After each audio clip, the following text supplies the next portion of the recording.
what's up mga katupak? Ayan, walang pangit na sabongero lalo na kapag katupak ka.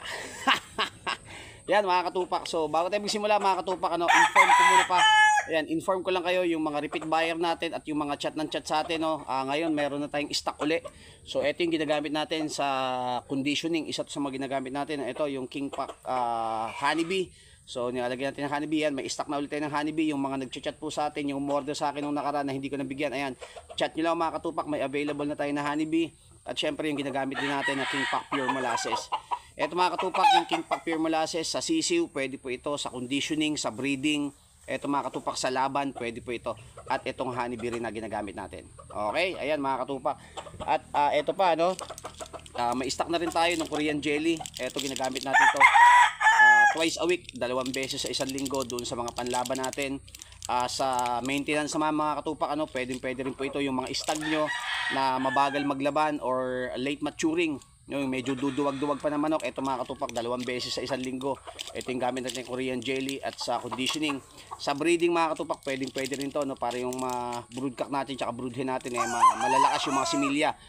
At para iwas sa sakit yung mga sisiw, pag malakas ang similya ng manok, magandang pagkaka-breed mga katupak, hindi sila sakitin pag pisa. So yan mga katupak, Korean jelly.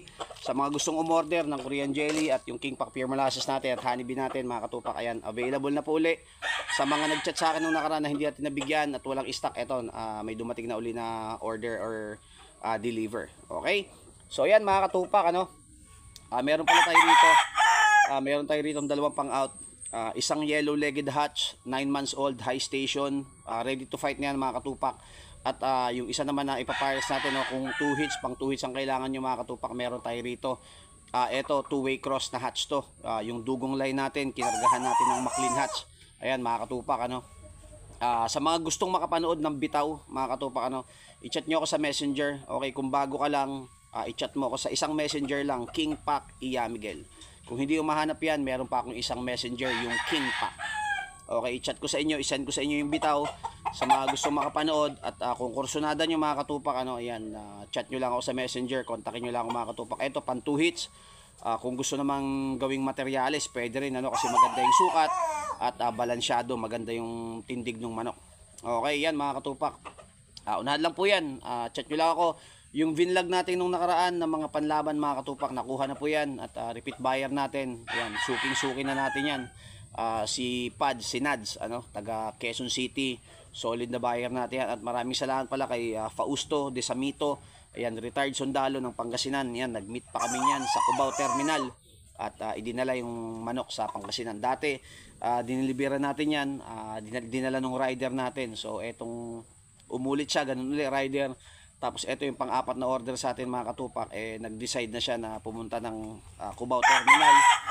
At yun, sumama na rin ako sa rider para makapag-meet at makapagkwentuhan ng konti. Ayan, brother, good luck sa breeding mo. Ayan, Fausto de Samito, retired sundalo yan ng Pangasinan.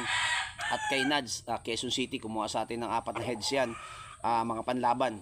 Ayan mga katupak, so sa mga umorder, yung napadalhan natin, dumating na yung mga order nila, maraming salamat. Yan, JNT po yung deliver natin, 7 to 10 days yung deliver, depende sa layo.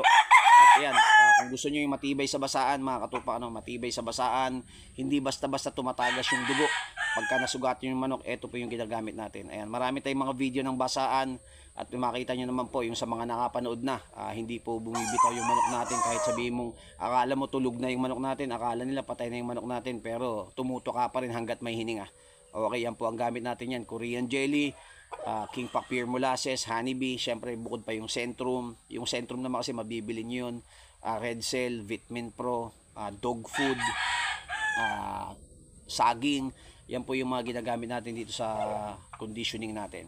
Okay, yan mga katupak. So chat nyo lang po ako sa mga naghahanap dyan ng solid, at quality at maayos na pang 2 hits. Ang ganda ng mga premiuhan ngayon, may 50k, depende sa lugar, may 60k pa nga pag naka 2 hits, may 50k, may 40k. Sa per win naman, merong mga 8,000 per win, 7,000 per win. Depende sa lugar at depende sa sabungan. So, ang laking bagay nun. Pag naka-premyo ka, bali wala na yung presyo ng manok pag nanalo yung manok. Okay, ayan, salamat ng marami.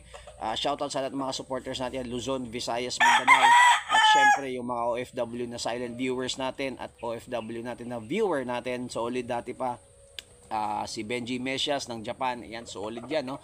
4 years na yata nating subscriber yan at talagang lagi nagko-comment at updated. At sa iba pang mga subscriber natin, no, marami naman yan. Shoutout po sa inyo at maraming salamat sa suporta. Yan. Sana may share niyo yung mga video natin at good luck po sa ating lahat. Good luck sa mga maglalaban. Abangan nyo, no? Baka maglaban tayo. So abangan nyo lang, i-update ko kayo mga katupak. So King Pacquiao, hello.